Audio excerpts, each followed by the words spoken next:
got any money from you.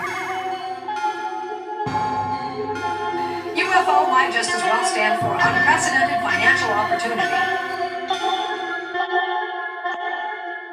Be normal. This is The Saucer Life, a podcast in which we examine concepts, events, or people orbiting the world of flying saucers. Few preconceptions, snark when justified, no belief, no debunking. Today, we are going to be looking at the contact experiences of Robert Renaud, who began having contact with space beings in 1961, and whose contacts continued up into the 21st century. Now, I may be wrong, and I'm sure some of you will correct me if I am, but this might be the longest stretch of contacteeism out there for one person to have all of these encounters. Now, my initial plan was to talk about a UFO writer named John Dean, but as I got into Dean's book, most of what he was doing was talking about Renaud's experiences. So I moved Renaud up in the schedule from, I think, February, and decided we should just cover him right now. And as has been the case with several of our topics here in 2022, this is going to be a multi-part story, because I think that's really the only way to give Renaud's encounters the space they need, because there is a lot here. Even focusing on the high points, there is a lot here. Really a lot, as we'll see.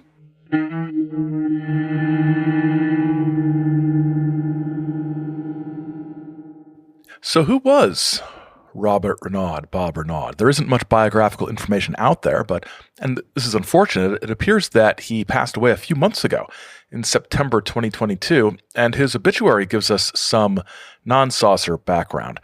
Robert Paul Renaud was 79 and lived in Washington, Massachusetts when he passed away. He was born in Pittsfield, Massachusetts on September 10th, 1942. His parents were Walter and Lillian Renaud.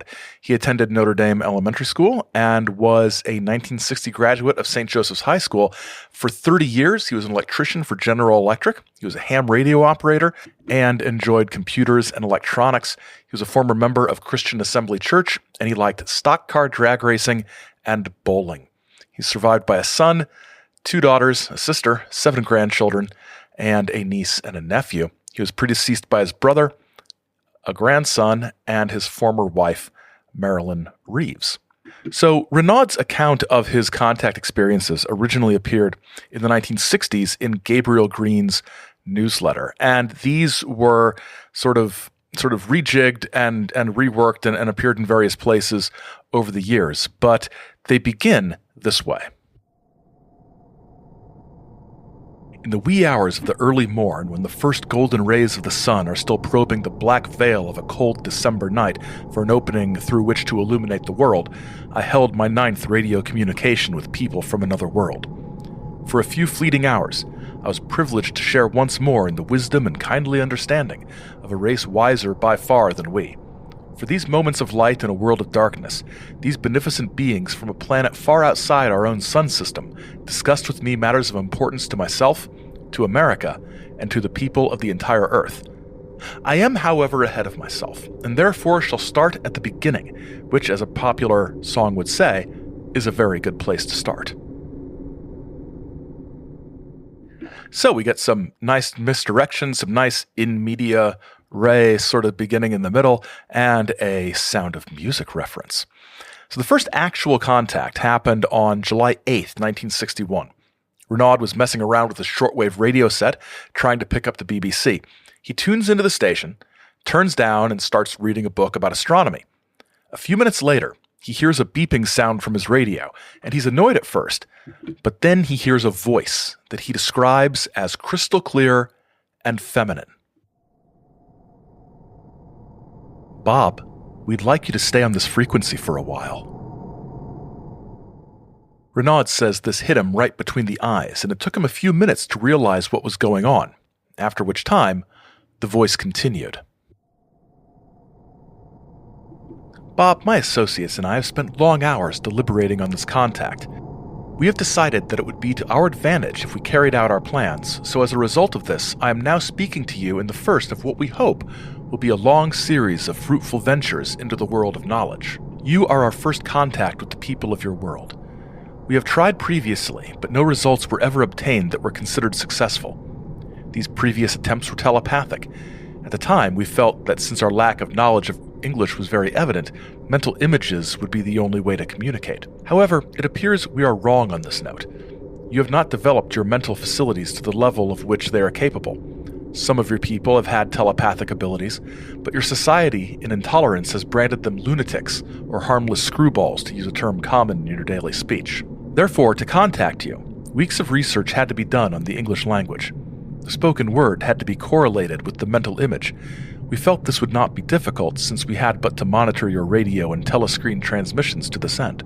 We were, however, unaware of the extensive use of recordings in both these media, and likewise did not consider that these recordings, unlike ours, did not retain telepathic as well as audiovisual impulses.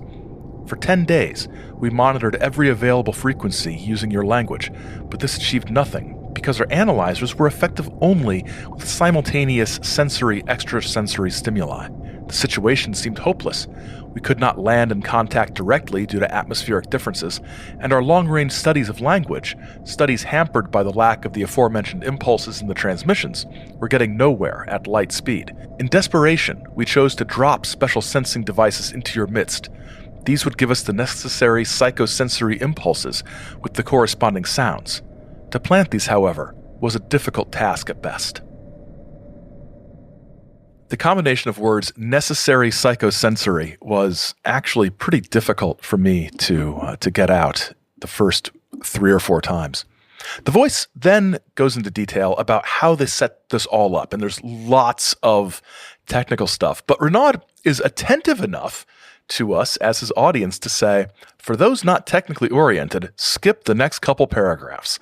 And I really appreciate him realizing that some of us might not care about some of that stuff. And after the scientific details are done with, including the wonderful line, we realized that a monotonous beeping would be the most demanding of attention.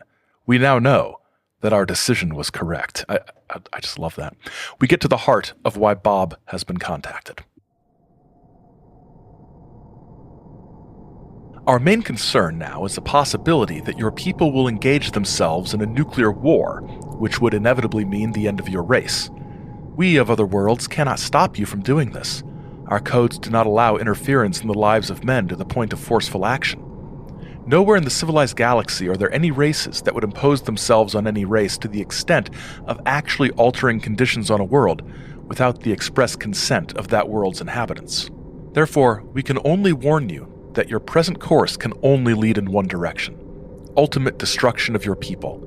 We are somewhat heartened by the voluntary moratorium on nuclear weapon explosions now being observed by the major powers on your world. We feel, however, that this moratorium cannot continue forever, and there is but one answer to this question: complete disarmament. In future contacts, we will discuss how this can be accomplished, but for now, we will say only that there is no alternative to this if your race is to continue. The voice goes on to explain that obviously they've been watching humanity for a long time. They studied our history, and they realized that we are more or less at war with one another all the time. And they note the slaughter of millions in the 2 world wars, the lack of intelligent leadership, to use their words, and the inability to discuss things peacefully. In their interplanetary alliance, war is outlawed, but even if it wasn't, they explain, none of them would take the idea of going to war seriously anyway. The voice says that humanity is on a road to destruction. They've seen it happen elsewhere, and they don't want it to happen on Earth. Other beings, who they call their brothers, have been watching Earth since 1947. Ooh, there's a good year. And they're from local planets, and they feel the same way about humanity's potential for destruction as the voice speaking to Bob over the radio does. The voice also explains that they've been contacting various people on Earth on a regular basis, but because of the skepticism and ridicule they have faced, these contactees have concealed their experiences, or most of the contactees have. The voice says that the people who have publicly discussed their contact experiences are only about 10% of the total number who've actually been contacted. We of other sun systems have therefore come to this planet in the hopes of bolstering the words of our brethren. It is shocking to us to find that even so portentous an event as contact with people from outside your own world has had no great effect on your thinking. It's disconcerting to see that despite our warnings, your people are so set in their ways of thinking that they can ignore the fact that they are headed for doom unless drastic changes come to pass. We are therefore contacting you with our warnings and suggestions to your people, and we hope beyond hope that the information and words of peace that you will be receiving in the future will serve to do what others have failed to do, to awaken the people of the planet Earth to the perils of continued militaries and insane races for the perfect weapons. We can do only so much and no more since, as we said before, we cannot stop you from killing yourselves if you find it necessary. Being human, members of the race of mankind, you are our brethren as much as those on our worlds are, and they and we are likewise yours. You therefore see that we take very great interest in your people and their happiness from a standpoint of being kin. Your people must do all themselves. They must rally to the cause of true peace without outside support. They must heed the words of their extraterrestrial brothers. They must preach this to their fellows, and they must be firm in their beliefs. They must not be swayed by even the most intense of temptation or threat. The voice promises to give humanity scientific and sociological information that will allow us to eliminate some of these problems. But some of the information has to be kept secret for a long time. The voice explains that Bob has been chosen to spread the word by whatever means he thinks would be best. Next, the mysterious voice is going to tell us about their planet. Perhaps you would be interested now in a description of our home planet. The 25 of us in this peace party, as it were, are all natives of the planet Corindor. My profession is in the field of psychology.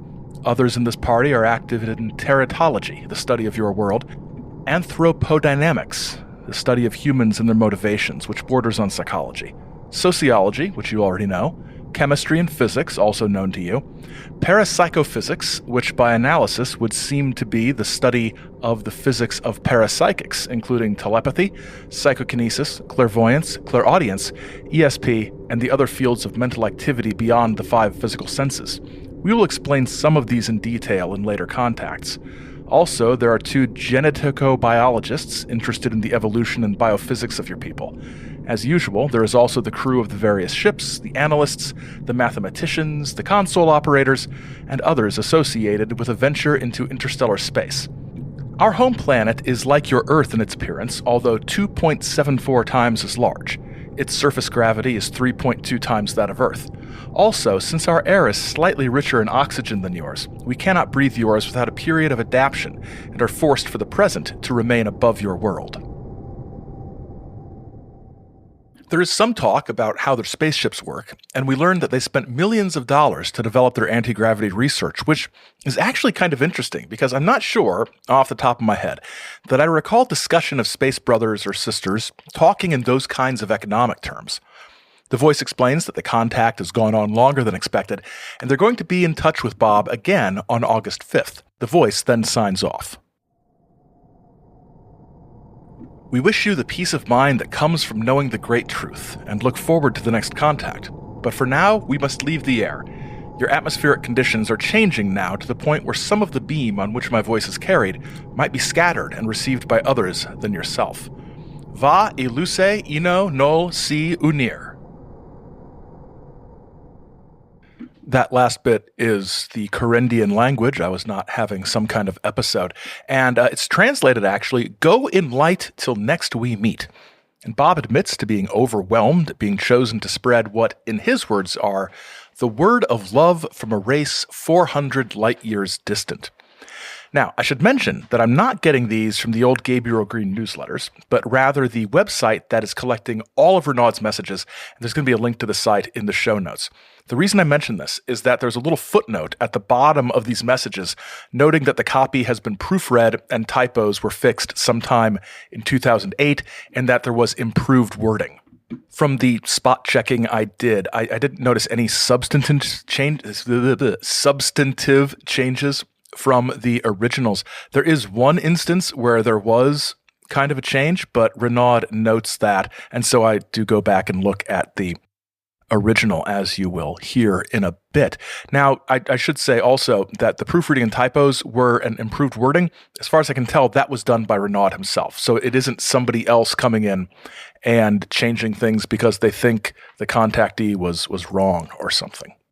Now, true to their word, Bob's new friends will contact him on August 5th, and Renaud's account of this shows a nice sense of drama and anticipation. The date was August 5th. It was exactly 3 weeks since that eventful evening in July, that night of nights when the space people informed me of my sudden promotion that day from lone wolf ufologist to the official spokesman for the Corendians, the Terran representative of the Alliance of Planets. The time was now slowly approaching sea hour, 2 a.m. My equipment was in top condition and was waiting silently for the momentous events that were to follow that evening.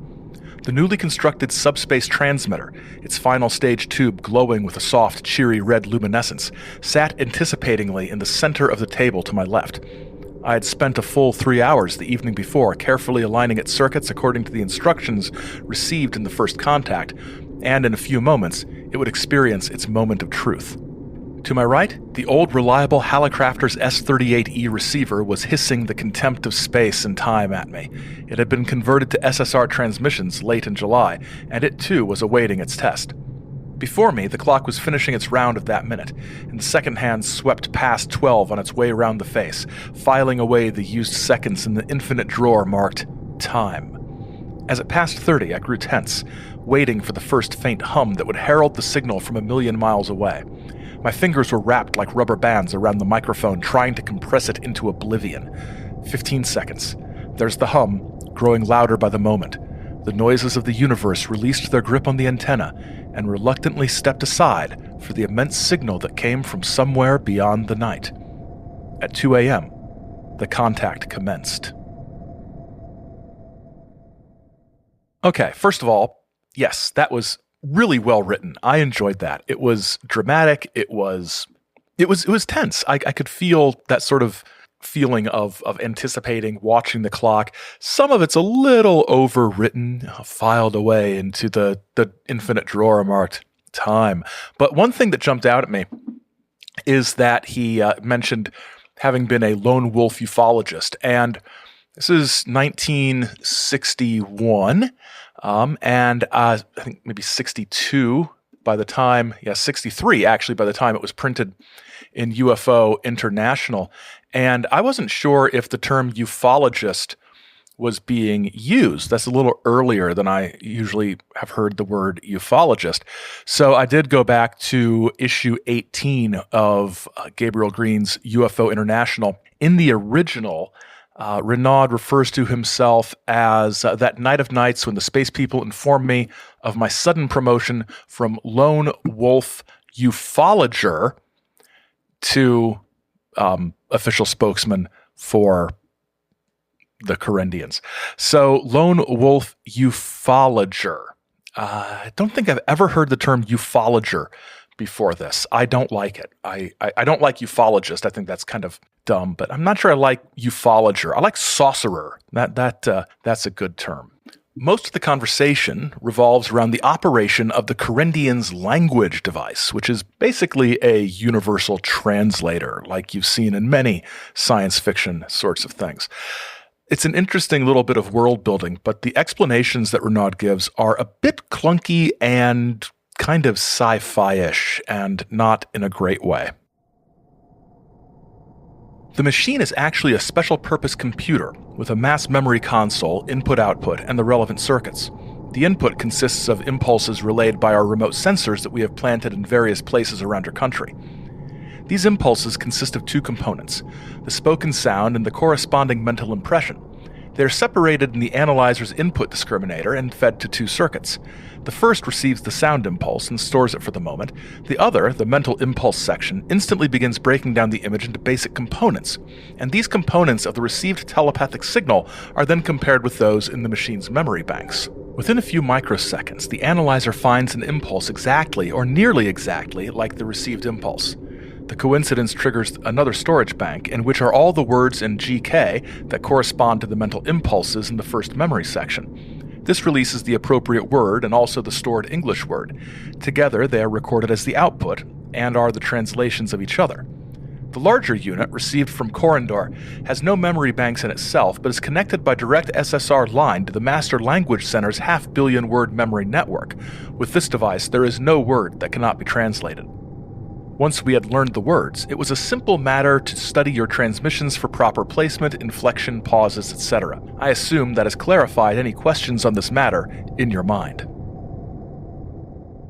No, sir, it does not clarify anything. You could have just said, we have a device that translates your language into our language, and that is perfectly fine.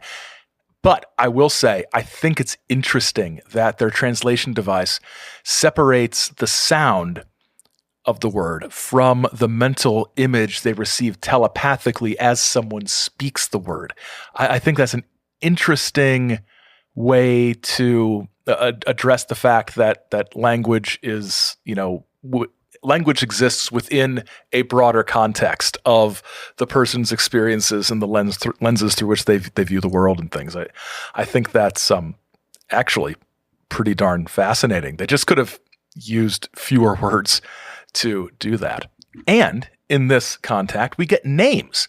The woman Renaud has been communicating with is named Lynn Erry, Lin-Erri, and the fella who explained the translator is named Jarren, Jarren.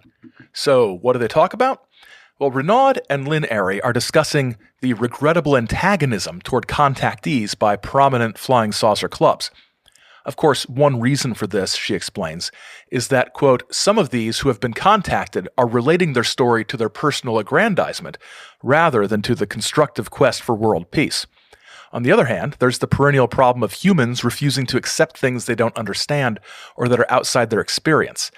Lynn Erry here really kind of does go all in on criticizing certain contactees. There are a few who, as the result of their contacts with extraterrestrial brothers, have become haughty and arrogant rather than peace-loving and humble in their service of humanity. There are also a few who are outright liars, if I may be that strong-worded. These harm our cause immensely. We spoke of this in the last contact, and we will mention it again because we cannot impress too strongly that for peace movements such as the flying saucer movement to succeed, there must be truth above all. Unfortunately, she doesn't name names, which actually is in keeping with the long-standing contactee tradition of not knocking other contactees' claims too hard, because you wouldn't want them poking holes in your own story, right? Now, Renaud has been chosen because he has the necessary characteristics of a good contactee, which she describes as devotion to the cause, love of men, desire for peace, and an unfailing drive despite obstacles. Lynn Erry is also highly critical of various government decisions to withhold information about flying saucers from the people. She says this policy is completely mad and that the public needs to be prepared because eventually there's going to be a landing. We also learned that various government leaders have been contacted by ambassadors from the Confederation. Kennedy was contacted, quote, during his time in the Pacific, during World War II, I assume, and UN Secretary General Dag Hammarskjöld was contacted 3 times. Khrushchev was contacted twice, and my favorite, we learned that Lenin was a passenger on a Confederation spaceship on no less than 4 occasions. And there's no mention of President Eisenhower and Edwards Air Force Base, which I think is interesting. But following those revelations, we turn to a more serious topic, which is fine and in keeping with the whole spirit of contacteeism, but I really want to hear more about Konrad Lenin's adventures on a flying saucer. But there's no time for that, because Lynn Erry has important information for us. After a few moments of informal storytelling concerning each other's histories, we turned to the question all men are asking. What can be done about atomic weapons? What can these weapons do? And how can they be made unnecessary? Her voice grew serious, losing its usual merry quality. Let me first tell you what you face if you engage in atomic warfare. Over 95% of your population will be wiped out in the first few days. The rest will survive the war itself if a condition to be spoken of later does not occur. These few survivors will degenerate to unreasoning savages and live the lives of prowling scavengers, hunting incessantly for what little food is available, and, if finding nothing else, indulging in a meal of human flesh. The survival instinct is very strong indeed, even to the extent of destroying what principles one possesses. These that are left will, because of lack of hospital treatment and shelter from radiation sickness, or by the hand of their brother, die out within a few years. The remaining living creatures will slowly perish, and within 20 years the planet Earth will be a barren hell, unfit for habitation.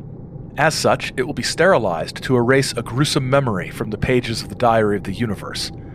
As to what can be done about them, they must be completely dismantled. All countries possessing them must do so. In a later contact, in which we will discuss the United Nations, we shall advise you on how to strengthen the group to become the world's true leader. That really is a grim assessment, and probably not too inaccurate. It actually, if you've seen the movie Threads, the BBC film Threads from 1984, I believe, it reminds me a lot of that, only much less horrific. Threads is one of the few films that frightened me enough and disturbed me enough that I will never watch it again. It gave me nightmares. So, quick recommendation: go see Threads. I saw it on YouTube. There's a Blu-ray out there, I think. Chilling stuff. Oh, and while we're talking aftermath of nuclear war, there's a cartoon, I think also from Britain, from the 80s, called When the Wind Blows.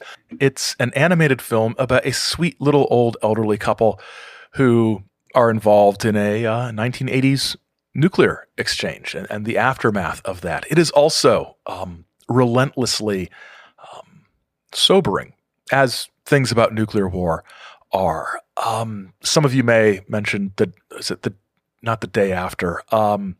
The day after, the American sort of one, the TV movie with Steve Guttenberg, and I can't really take Steve Guttenberg seriously in any sort of serious film, so don't watch that. Watch When the Wind Blows. Watch Threads. Oh, for a real classic, this is from 1965, I think. It's another BBC one called The War Game, and it was judged back in 1965 so disturbing that it was not shown to the public until the 1980s. So check out The War Game as well. It's kind of a hobby of mine, these post-apocalyptic, very realistic nuclear war scenarios. But I was going to say we're getting off topic, but no, this is exactly what Lynn Airy was talking about. And her solution seems kind of simple. Just get rid of the nukes. It's incredibly simple. It's also, pretty much impossible. I hope whatever information she eventually shares involving how to strengthen the UN is handy. She does explain that until the nukes can be dismantled, the UN should take control of all nuclear weapon capability. And she also explains, here's a callback for us, she explains that in the future, prior choice economics will be how things work on Earth. This probably isn't a surprising statement since it was published in Gabriel Green's newsletter, and he was the guru of prior choice economics. If you're not in the loop on prior choice economics, check out our Gabriel Green episode. I can't promise you'll understand, but I promise that I sort of kind of tried to explain it. She tells Renaud that he and others must work tirelessly for peace, contacting politicians and trying to make a difference. She promises to contact him again on August 19th. Renaud closes this account by saying that he vowed to work until his demise for universal peace.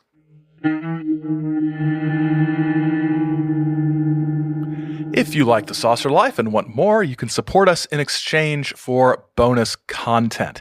It's been almost a year since we started it up, but we've got a nice library of materials on our Patreon, not just from The Saucer Life, but from our show Great Lakes Lore as well. You can check it out at patreon.com/chizomedia or via the link in the show notes. And you can check out past episodes for free. No bonus stuff, but past episodes at saucerlife.com or on your favorite podcast app. And as always, we're on Twitter and Instagram at saucerlife. On Twitter for now, it's getting worse, but we're still there. And you can email us at thesaucerlife@gmail.com. You can also contact us by post at Chizo Media, P.O. Box 68, Grand Blanc, Michigan, 48480. We've got some feedback from our Zine Scene episode about APRO, the APRO newsletter in the year 1972. Kyle asks, my question for the episode is, recent history has shown us that there is a market for things like drunk history content. Has your experience and feedback indicated to you that NyQuil ufology might be an emerging market? Do you intend to be a trailblazer into this hypothetical new field of content? I really should do more episodes on cold medicine. It was a fine experience, and I don't think there was much degradation in quality. Lester has a couple questions. He wants to know if FOMCAT still exists, or COMCAT still exists in some form. That's the APRO's computer punch card organization system for records. I have not been able to find out. I think a lot of APRO files, oh gosh, I used to know where they went. I don't know if FOMCAT still exists in some form. It would be nice if somebody converted it to floppy disk or something. That would be good. And Lester also asks asks why CUFOS, the Center for UFO Studies, hasn't had the same sort of like meltdown demise or whatever as organizations like APRO and NICAP or gotten kind of large and silly like MUFON. And I think it's because the Center for UFO Research, or Center for UFO Studies, rather, is very narrowly focused on sort of providing grants for specific projects. They're not out there, as far as I know, they were never out there doing a lot of advocacy or pestering the Air Force or Congress or things like that. So I think keeping a lower profile and trying to be a little more, I don't know, legit and professional and scholarly maybe worked to their advantage. All right. Well, thank you for the feedback. We always enjoy feedback. And let's get back to Bob Renaud.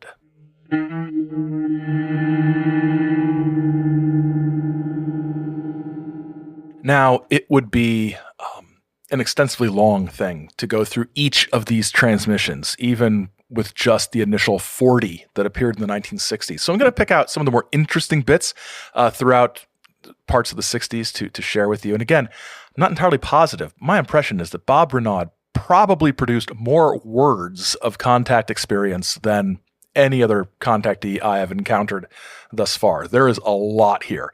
And don't worry, I'll put a link in the show notes, like I said, to the complete archive so you can check it out yourself. And I should note that there's a book of the initial contacts. It's available on Kindle, and it's one of the ebooks made from Wendell Stevens's editions. They all start off with the title UFO Contact from Corridors is what they call this one. And while they're inexpensive, I warn you that the formatting is pretty awful on those books. And I would recommend getting the information from the official site in any case, because it's free and it's the up-to-date stuff, and you don't have to pay money for a subpar, basically PDF-ification of something that gets turned into a Kindle book. Those books are awful. So anyway, let's go to August 28th, 1961, where we learn about something called the Somnivision Project. What was the Somnivision Project? Lynn Airy explains. The operation to which we refer is called the Somnivision Project. With it, ideas are imprinted into selected people during sleep, which these subjects then credit to themselves. In principle, the human mind is a form of energy, independent in itself of physical bonds, but in practice always associated with some form of anthropomorphic medium of expression. When in the body, each mind has a distinct frequency of operation, dependent on the particular characteristics of that brain which it inhabits. While we do not completely understand it, we know that it has to do with electromagnetic circuit dimensions within the neurons. So, they've been giving people thoughts while they sleep, and allowing them to think those thoughts are their own. Nothing disturbing about that at all, is there? It's explained that it is more effective to do this while sleeping than while awake, but they're able to influence people during waking hours, but only subconsciously. And this is what some of our daydreams might be, the subconscious influencing from the Corendians. As a result of this information that has been implanted through the Somnovision project, humans have developed radio and television and nuclear power and the airplane. So if you think human ingenuity developed those things, you're wrong. It was the space thought beam thing. Now, they say they can override the conscious mind, but that would be considered forceful intervention and is not allowed. So Renaud's contacts throughout 1961 were over shortwave radio. But in 1962, he would experience a new form of communication. On December 3rd, 1961, I received a communication detailing how to convert one of my TVs to receive video transmissions from their crafts. It involved making many changes and components within the TV to alter its operational frequencies.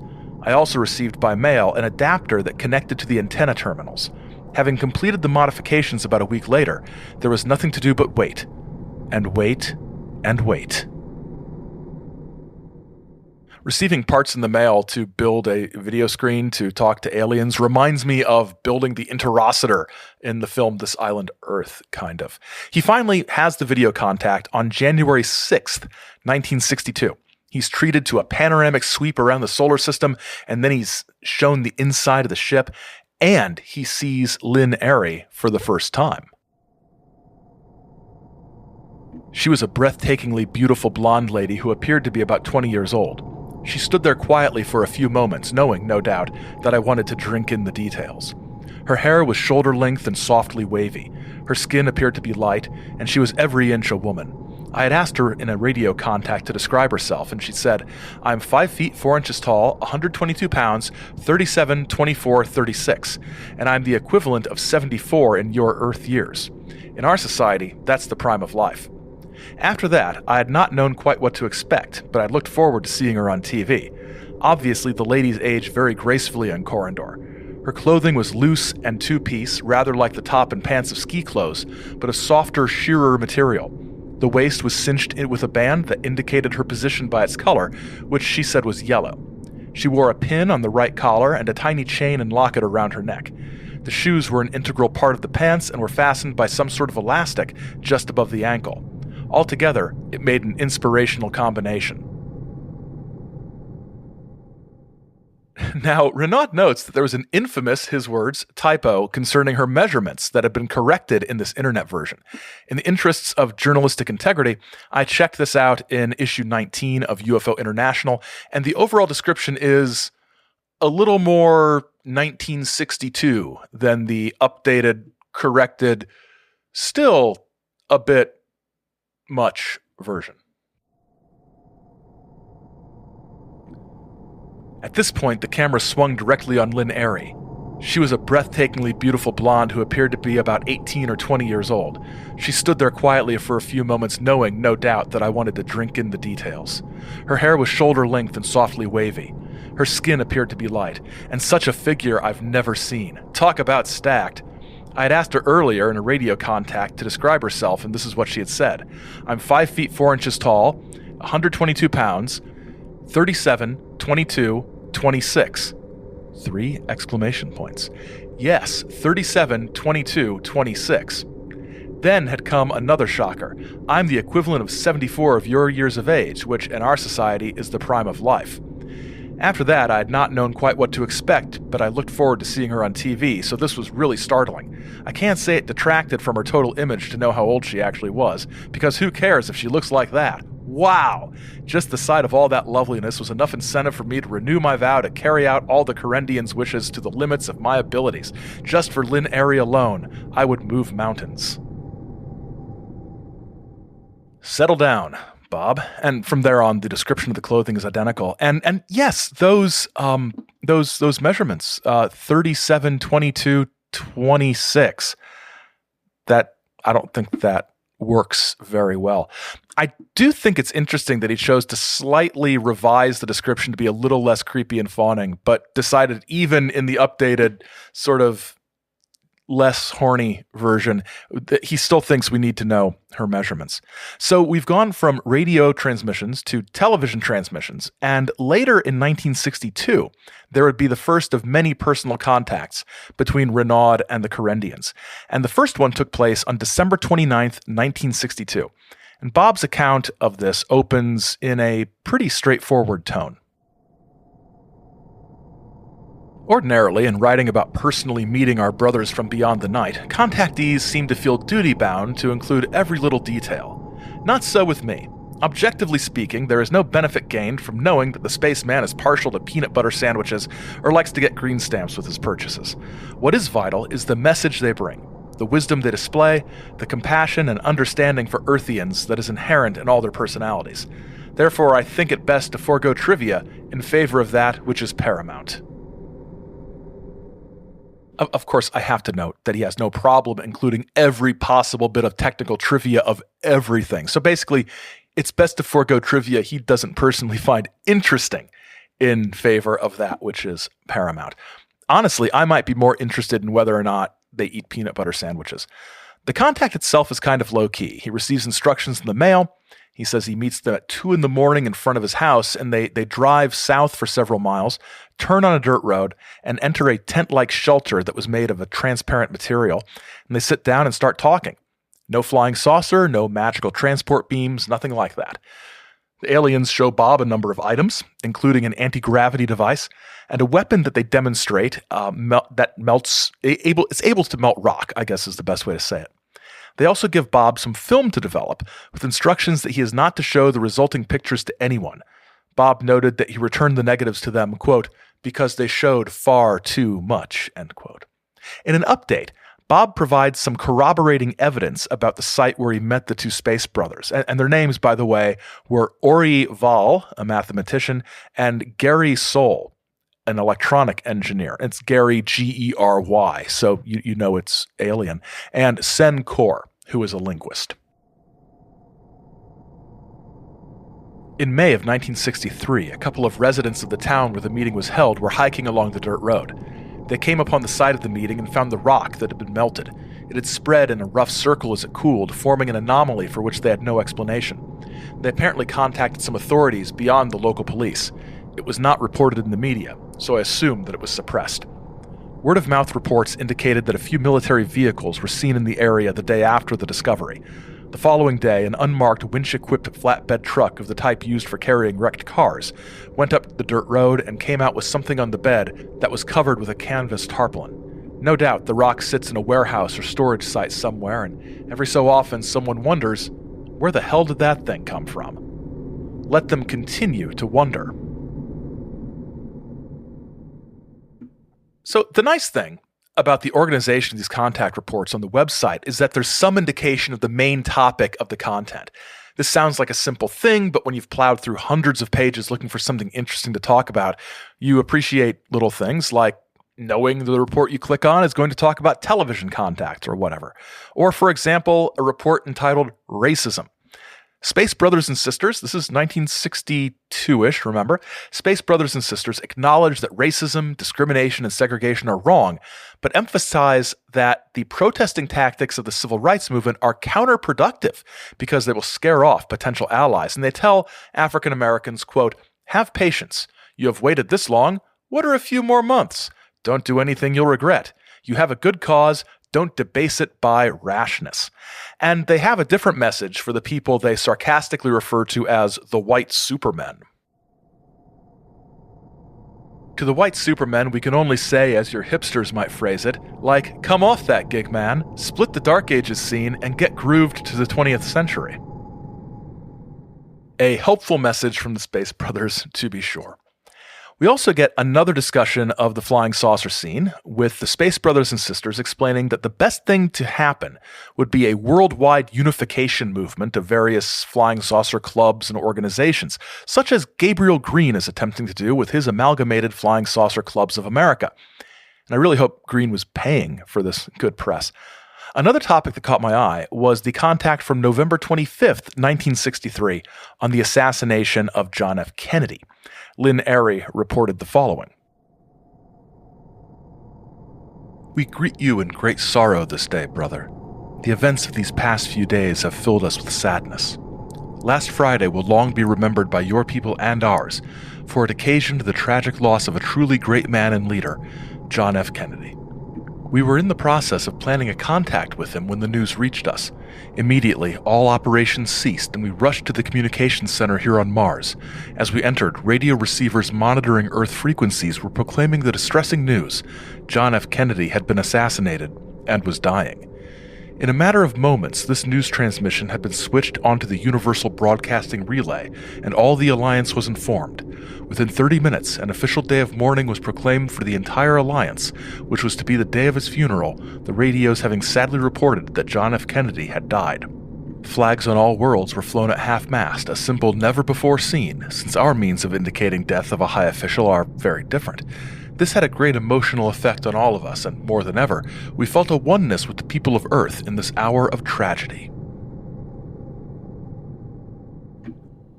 They're also able to get camera discs placed in the correct locations on Earth to be able to watch the entire funeral procession and funeral, which was broadcast instead of the regular programming on all Alliance planets.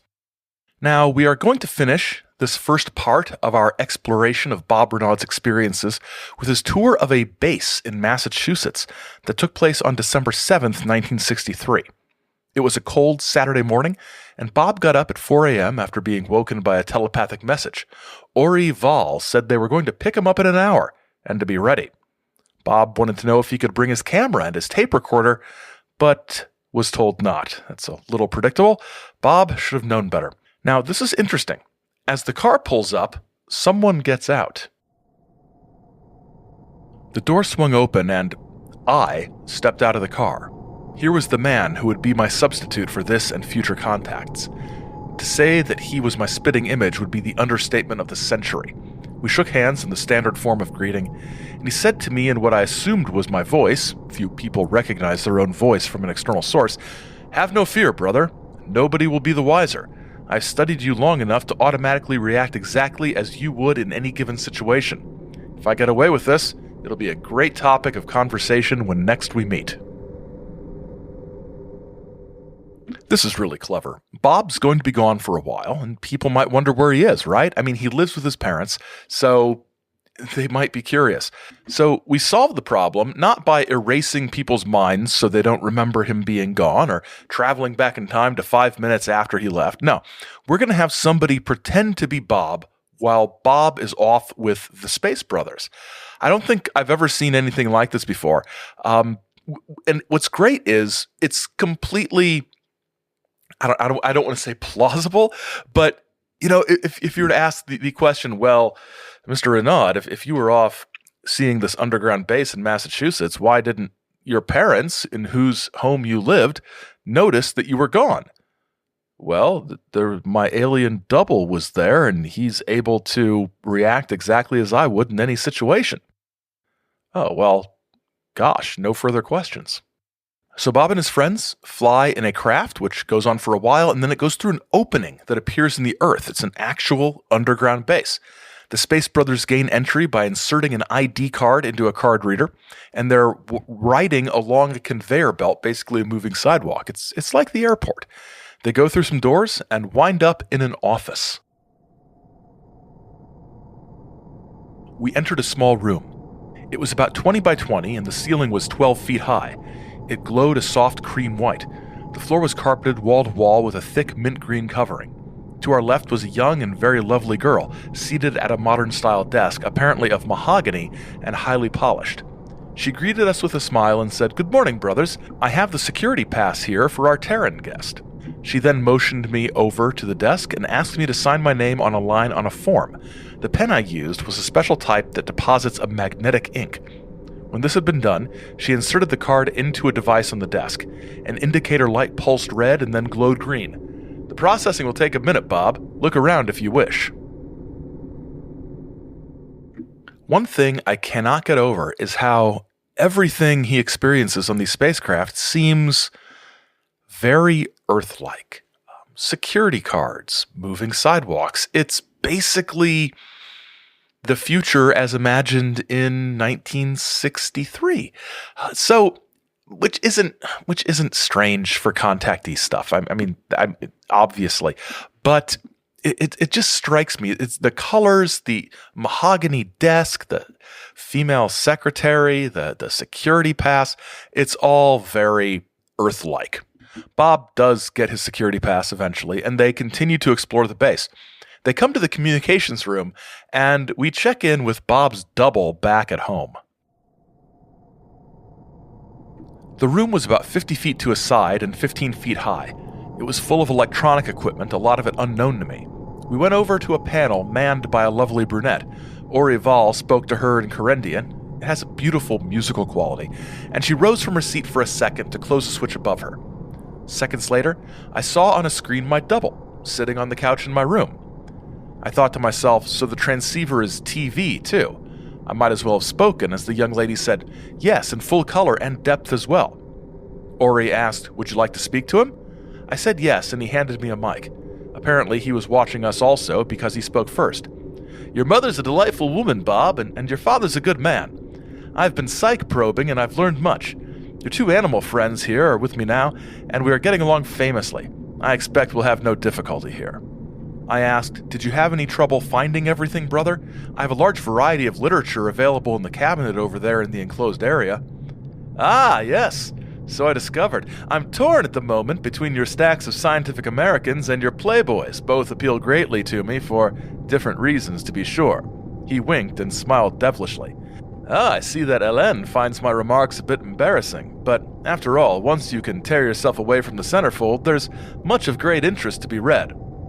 Hélène, the girl at the controls, was blushing a bit. She said, Arta, you have a lecherous mind. They both laughed, and the signal from the transceiver switched off.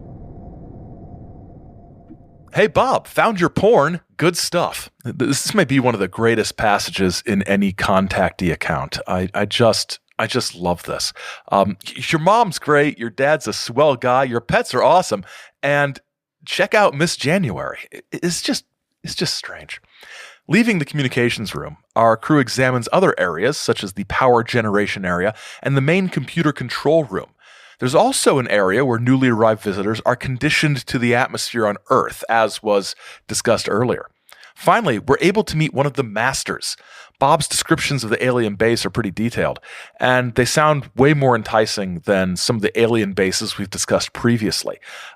He says that the wall, it's wall-to-wall carpeting, it's light blue with piles so thick it seemed to be a solid mass. It's a pleasure to walk on, he says. The walls are painted sort of a creamy white, which contrasts tastefully with the rug, in his words. On the far wall, a large painting of ageless life hung by itself in all its commanding beauty. Here and there, flowering plants filled the air with a delicate perfume. Now, these plants, they look like roses, but they're a darker red, and they feel like satin when you touch them. There's also photos of their homeworld and furnishings that are all in blue, sort of a darker blue than the overhead sky, he says, and they all seem to be covered in velvet. So there's 5 chairs and 2 long sort of sectionals that curve around the corners of the room, and it's a really relaxing place, he says. And they wait for a while, and they offer Bob magazines, most of which seem to be alien versions of science magazines. There's no alien equivalent of Playboy from what we can hear, but it's probably a good thing that Bob wasn't looking at such stuff, because soon someone special enters the room. It's Lynn Airy in, as he says, all of her rapturous loveliness. It is very difficult at this point to describe my emotions. She came directly to me, took my hand in hers, and spoke in her soft melodic voice. We of Corendor bid you welcome to our humble abode. If she had recited the first 10 pages of the phone book, I could not have been less thrilled. Just to be in the same room with this Athena was more than I deserved.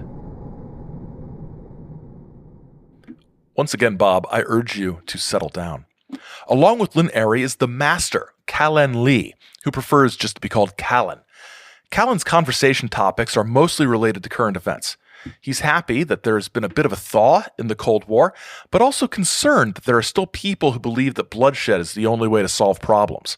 Still, the Space Brothers are confident that humanity is moving towards some kind of global government. Another thing that the Master is happy about is that Linus Pauling has received the Nobel Prize for his work because his motivations, they say, are humanitarianism and love of his fellows. Those are the same qualities that Bob needs to have if he's going to continue to be the Space Brothers' messenger to the people of Earth. And then the Master explains that he has a message for Bob from one of his neighbor's daughters, who's about 5 years old. The note reads as follows. Brother Earthman, she says, my name is Killa Ray, which sounds like the best rap name ever. Killa Ray is part of our group now. He's going to say a few words. But Killa Ray says, my name is Killa Ray, and I should like to tell you something, which is my own personal belief. I think most of the other children feel this way too, but I didn't ask them about it anyway. I like this kid. She just says what she wants. I often ask my mother and father about Earth. I think they don't like to talk about it because they say I'm too young to know about Earth. Probably because they know about Bob's Playboys. I know all about Corendor and Aklandi and Arcturia, but no one will tell me about Earth, so I'm going to ask Master Cal and Lee to give this to you. I want to know and love Earth like all the other worlds. My mother and father don't know I'm doing this, or they might stop me, so please don't let them know about this letter if you see them. Is something wrong on Earth, Brother Earthman? Do you live as we do, or are all the stories I hear from grown-ups about how you don't love each other really true? I don't want to think that you do not love and live as we do on Corendor. That would make me very sad. Please write to me, Brother Earthman, and tell me things about your world that will make me happy for you. Lovingly yours, Killa Ray. Bob is very concerned that it's going to be difficult to tell this little girl that Earth is not as good and kind and loving as the other planets she talks about, so he's going to have to take some time to properly frame his response. The Master is okay with that and explains that the little girl is taught as all the children on the planet are taught, and that humanity has a long way to go to get even to where that little girl and the other children on the planet are as far as their spiritual maturity. There's another discussion about the dangers of atomic power and atomic weapons, and that if humanity gets to survive, then we must turn our science to peaceful uses. Thank you, Master. Very, very fascinating. The Master takes off, and Bob is able to talk to Lynn Airy for about half an hour, he says, about nothing in particular. We get some more gushing about her loveliness, and soon it's time to leave. And she wants to come along on the ride, too. I was elated, and they seemed honored by her presence. Who wouldn't be? Soon we had arrived back at the small ship. It had seemed like only moments since we left it. We climbed aboard, I with much reluctance. Leaving this wonderful place was difficult at best. We rowed out to the opening under the Area 4 doors, and up we went. Scant seconds later, we had landed directly on the road in front of Darren Sen's car. We all climbed out except Orival, who waited in the clearing for their return. On the way back, Lynn Airy sat beside me, and we spoke of things pertinent to future contacts. All too soon, I was home. My folks had left for a while, so we drove right up. With a feeling of sadness welling up inside, I said farewell for a while to these wonderful people from beyond. As they drove out of sight, part of me went with them.